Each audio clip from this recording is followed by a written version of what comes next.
Hey ladies, welcome back to my channel where we talk all about life and food, family and fun, everything that affects our lives on a regular basis.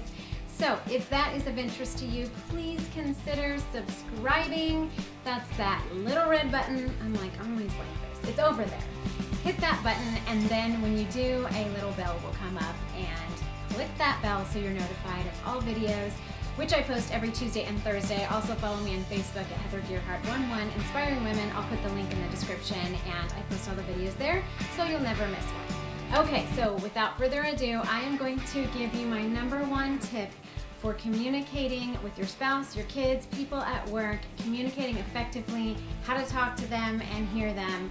If you want to know what my #1 tip is after 23 years of marriage, stay tuned and let's do this.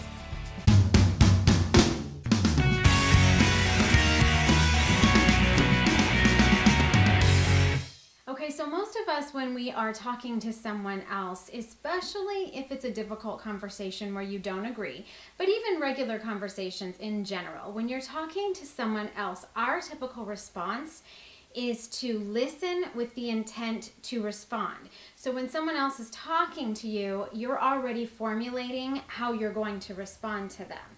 The problem with that is you're not really listening. She's trying to communicate, she's speaking, but why aren't you listening? Especially if it's a difficult conversation, because when someone is telling you what they're thinking, what they're feeling, if they've been wronged or whatever, if they're upset about something, your response is normally how you're calculating your response, how you're formulating your defense, how you're formulating your justification, or what your viewpoint is, or how you're going to win this argument, or how you're right, instead of hearing the other person for what they think.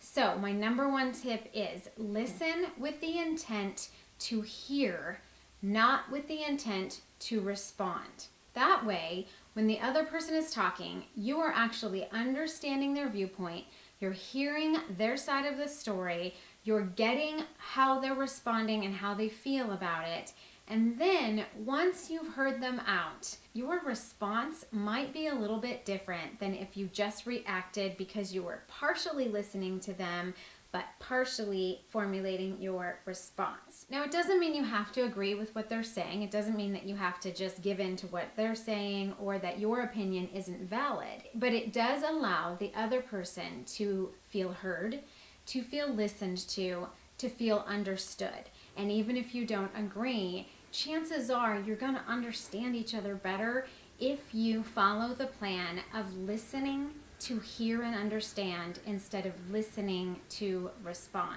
I think your conversations will go a lot better. So that's it for today's video. I hope it's been helpful. I hope you will try this out and implement this into a conversation with a coworker or your boss or your spouse or boyfriend, girlfriend, kids, whatever. It works across the board. Let me know in the comments if this works, if it's changed your conversation, if anything goes a little bit better, things are a little bit less heated, whatever it works out to be. And also, if you found this helpful, please give this video a thumbs up, share it with your friends, follow me on Facebook, and don't forget to subscribe. And until the next time, stay inspired to have better relationships with each other, and I'll see you in the next video. See ya, ladies.